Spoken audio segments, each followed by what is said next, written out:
ਸਤਿ ਸ਼੍ਰੀ ਅਕਾਲ ਬੱਚੇ। I hope ਕਿ ਤੁਸੀਂ ਸਾਰੇ ਠੀਕ ਹੋਵੋਗੇ।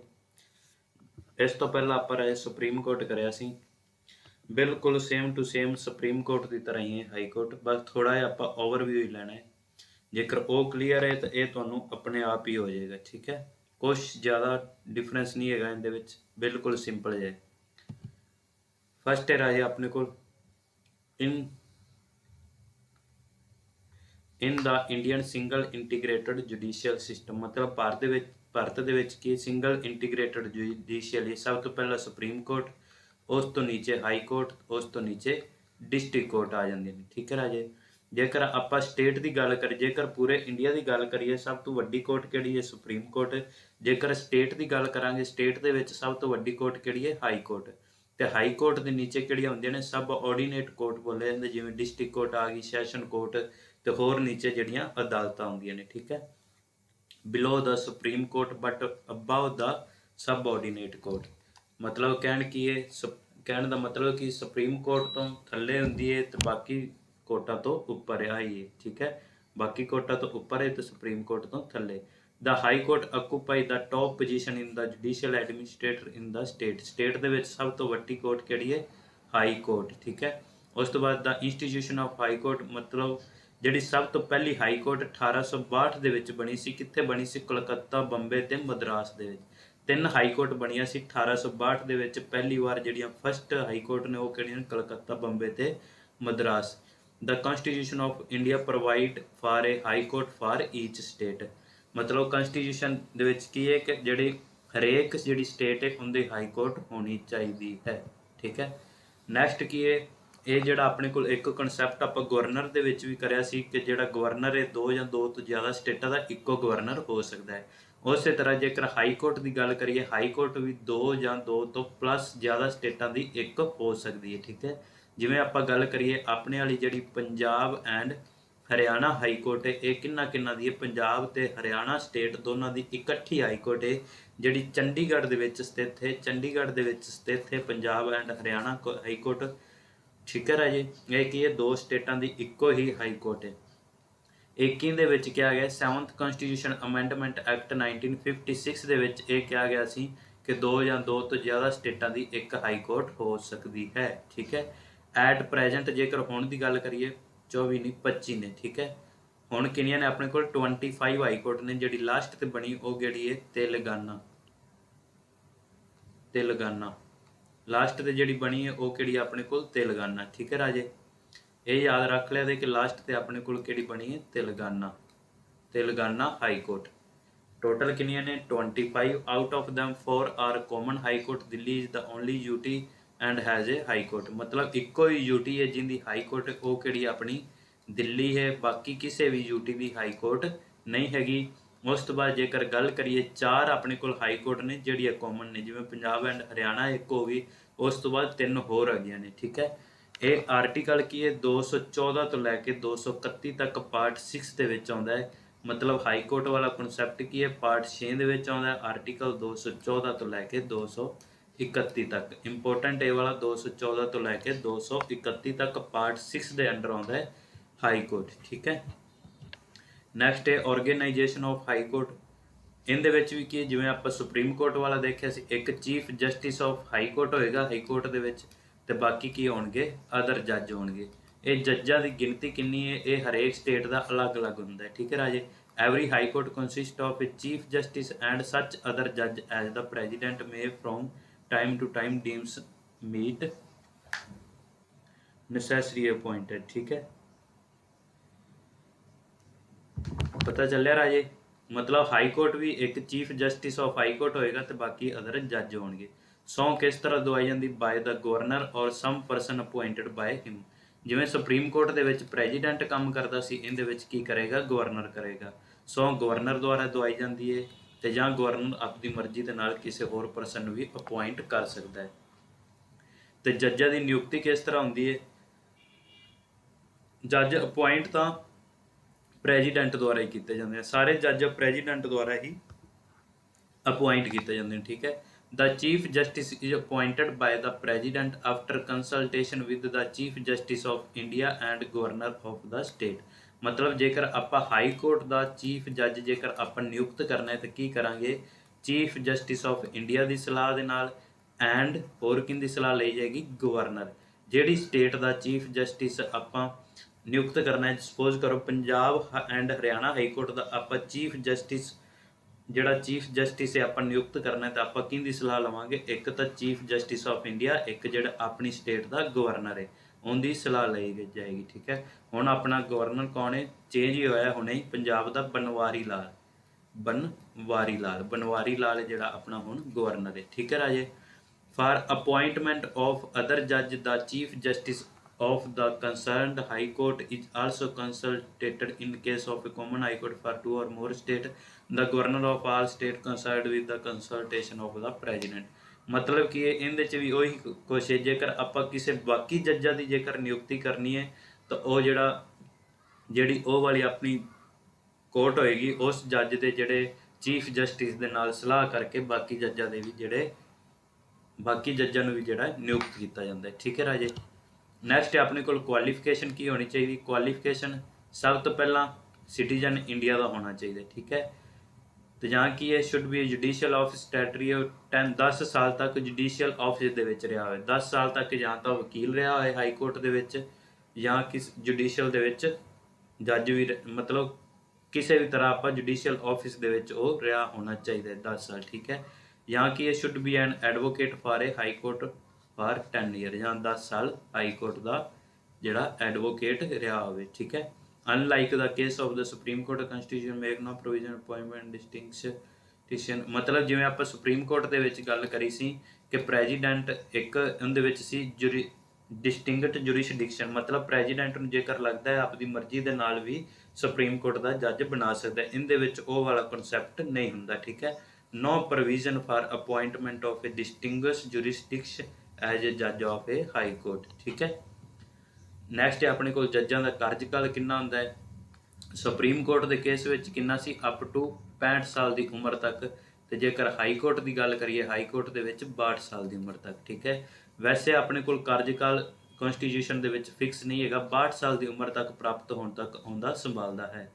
ਤੇ ਅਸਤੀਫਾ ਕਿਹਨੂੰ ਦੇਗਾ, ਰਾਸ਼ਟਰਪਤੀ ਨੂੰ ਲਿਖ ਕੇ ਆਪਣੇ ਅਹੁਦੇ ਦਾ ਅਸਤੀਫਾ ਦੇ ਸਕਦਾ ਹੈ। ਰਿਜ਼ਾਈਨ ਹੈ ਜਿਹੜਾ ਆਪਣੇ ਕੋਲ, ਰਿਜ਼ਾਈਨ ਕਿਹਨੂੰ ਦੇਗਾ ਹਾਈ ਕੋਰਟ ਦਾ ਜੱਜ, ਪ੍ਰੈਜ਼ੀਡੈਂਟ ਨੂੰ। ਠੀਕ ਹੈ, ਪ੍ਰੈਜ਼ੀਡੈਂਟ ਨੂੰ ਰਿਜ਼ਾਈਨ ਭੇਜਿਆ ਜਾਏਗਾ।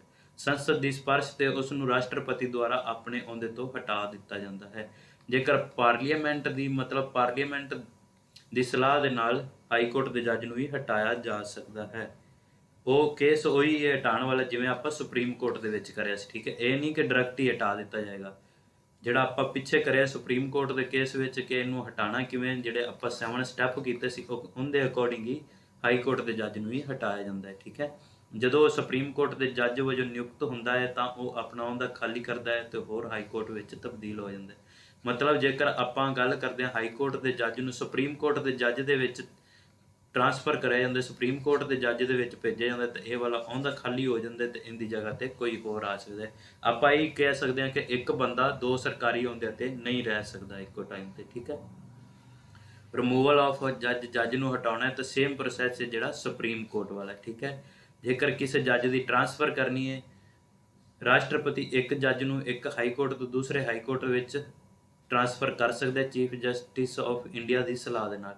Transfer chief justice of India ਦੀ ਸਲਾਹ ਦੇ ਨਾਲ ਕੀਤੀ ਜਾਂਦੀ, ਕਰਦਾ ਕੌਣ ਹੁੰਦਾ ਹੈ, ਪ੍ਰੈਜ਼ੀਡੈਂਟ। ਠੀਕ ਹੈ, ਨੈਕਸਟ ਹੈ ਪਾਵਰਾਂ, ਸੇਮ ਉਸੇ ਤਰ੍ਹਾਂ like the supreme court the high court has been vested with quit extensive and effective power. ਇਹਦੇ ਕੋਲ ਬਹੁਤ ਸਾਰੀਆਂ ਜਿਹੜੀਆਂ ਨੇ ਸ਼ਕਤੀਆਂ ਨੇ। ਇਹ highest court of appeal in the state, ਜਿਹੜੀ ਸੁਪਰੀਮ ਕੋਰਟ ਹੈ India the highest court of appeal ਹੈ, ਤੇ ਜਿਹੜੀ ਹਾਈ ਕੋਰਟ ਹੈ, ਹਾਈ ਕੋਰਟ ਕੀ ਹੈ, ਸਟੇਟ ਦੀ। ਠੀਕ ਹੈ, ਹਾਈ ਕੋਰਟ ਕੀ ਹੈ, ਸਟੇਟ ਦੀ ਹਾਈਐਸਟ ਅਪੀਲ ਹੈ, highest court of appeal in the state. It is protector of the fundamental right of the citizen. ਆਪਾਂ ਕਰਿਆ ਸੀਗਾ ਫੰਡਾਮੈਂਟਲ ਰਾਈਟ ਦੇ ਵਿੱਚ ਜਿਹੜਾ 2 ਕੁਲ ਰਿਟਸ ਪਾਵਰ ਹੁੰਦੀਆਂ ਨੇ ਸੁਪਰੀਮ ਕੋਰਟ ਦੇ ਵਿੱਚ ਆਰਟੀਕਲ 32 ਦੇ ਅਕੋਰਡਿੰਗ ਤੇ 226 ਆਰਟੀਕਲ ਹਾਈ ਕੋਰਟ ਦੇ ਵਿੱਚ। ਠੀਕ ਹੈ, ਮਤਲਬ ਫੰਡਾਮੈਂਟਲ ਦੀ ਰੱਖਿਆ ਕਰਨੀ ਹੈ ਉਹ ਵਾਲੀ ਵੀ ਇਹਦੇ ਕੋਲ ਪਾਵਰ ਹੈਗੀ ਹੈ। ਠੀਕ ਹੈ, ਐਟ ਪ੍ਰੈਜ਼ੈਂਟ ਇਹ high court enjoy the following jurisdiction the power. ਉਹ ਆਪਾਂ ਅੱਗੇ ਦੇਖਦੇ ਹਾਂ ਕਿਹੜੀਆਂ ਕਿਹੜੀਆਂ ਪਾਵਰਾਂ ਨੇ।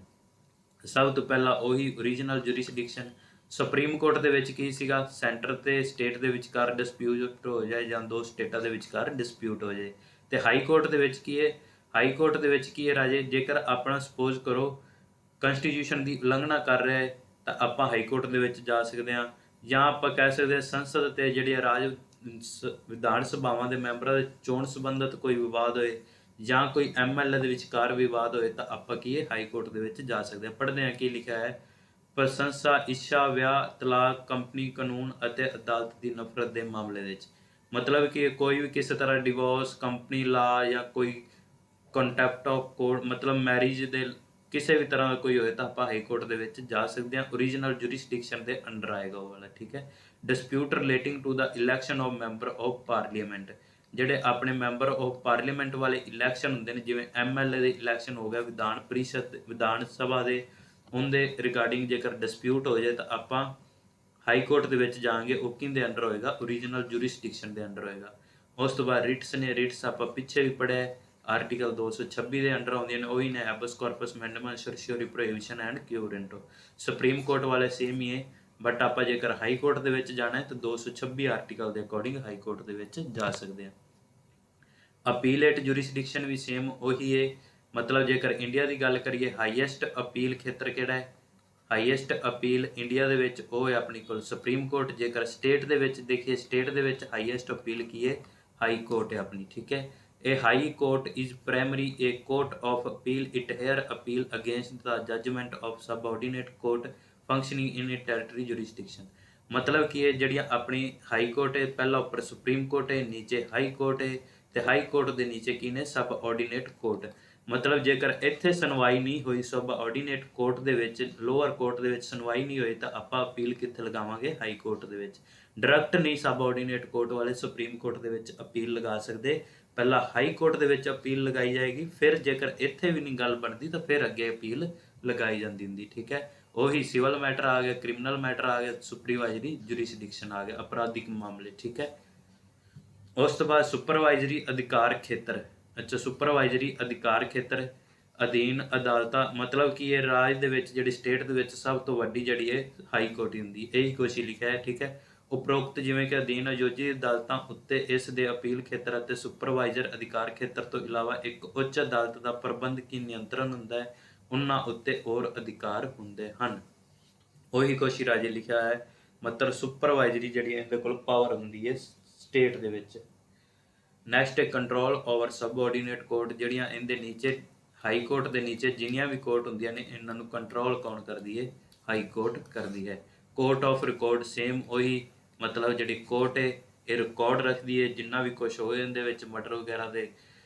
ਸੁਪਰੀਮ ਕੋਰਟ ਵਾਲਾ ਸੇਮ ਹੀ ਹੈ, ਉਹੀ court of record. Judicial review ਵਾਲਾ ਵੀ ਸੇਮ ਹੈ, ਜੇਕਰ ਲੱਗੇ ਹਾਈ ਕੋਰਟ ਨੂੰ ਕਿ ਜਿਹੜਾ ਕੋਈ ਕਾਨੂੰਨ ਵਗੈਰਾ ਬਣਾ ਰਹੀ ਹੈ ਸਟੇਟ ਕੋਈ ਵੀ ਕਾਨੂੰਨ ਬਣਾ ਰਹੀ ਹੈ ਉਹ ਕੰਸਟੀਟਿਊਸ਼ਨ ਦੀ ਉਲੰਘਣਾ ਕਰ ਰਿਹਾ ਜਾਂ ਆਪਣੇ ਜਿਹੜੇ ਕਹਿ ਸਕਦੇ ਹਾਂ ਕਿ ਲੋਕਾਂ ਦੀ ਭਲਾਈ ਦੇ ਵਾਸਤੇ ਨਹੀਂ ਹੈਗਾ ਤਾਂ ਅਬ ਕੀ ਹੈ ਹਾਈ ਕੋਰਟ ਉਹਦੇ ਤੇ ਰਿਵਿਊ ਵੀ ਲੈ ਸਕਦੀ ਹੈ, ਉਹਨੂੰ ਰਿਜੈਕਟ ਵੀ ਕਰ ਸਕਦੀ ਹੈ, ਦੁਬਾਰਾ ਉਹਦੇ ਤੇ ਰਿਵਿਊ ਵੀ ਲਿਆ ਜਾ ਸਕਦਾ ਹੈ, ਠੀਕ ਹੈ ਰਾਜੇ।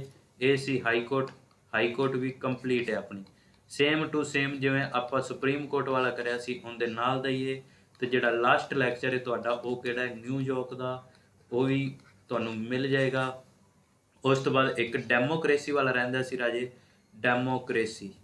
ਡੈਮੋਕ੍ਰੇਸੀ ਦੇ ਵਿੱਚ ਦੇਖੋ ਰਾਜੇ, ਡੈਮੋਕ੍ਰੇਸੀ ਦੇ ਵਿੱਚ ਕੀ ਹੈ, ਥੋੜਾ ਜਿਹਾ ਯਾਦ ਰੱਖਣ ਵਾਲਾ ਹੈ, ਇਹ ਦੋ ਸ਼ਬਦਾਂ ਤੋਂ ਮਿਲ ਕੇ ਬਣਿਆ, ਇੱਕ ਡੈਮੋਸ ਤੇ ਕਰੇਟਾ, ਠੀਕ ਹੈ। ਡੈਮੋਸ ਤੇ ਕਰੇਟਾ। ਡੈਮੋਸ ਦਾ ਮਤਲਬ ਹੁੰਦਾ ਹੈ ਪਿਊਪਲ, ਡੈਮੋਸ ਦਾ ਮਤਲਬ ਕੀ ਹੈ, ਪਿਊਪਲ।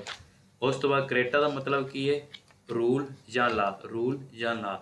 ਇਹਦੇ ਵਿੱਚ ਇੱਕ ਚੀਜ਼ ਯਾਦ ਰੱਖਣੀ, ਡੈਮੋਕ੍ਰੇਸੀ ਵੈਸੇ ਆਪਾਂ ਪਿੱਛੇ ਵੀ ਕਰਿਆ, ਡੈਮੋਕ੍ਰੇਸੀ 2 ਟਾਈਪ ਦੀ ਹੁੰਦੀ ਹੈ, ਇੱਕ ਹੁੰਦੀ ਹੈ ਆਪਣੇ ਕੋਲ ਡਾਇਰੈਕਟ ਤੇ ਇੱਕ ਹੁੰਦੀ ਹੈ ਇਨਡਾਇਰੈਕਟ।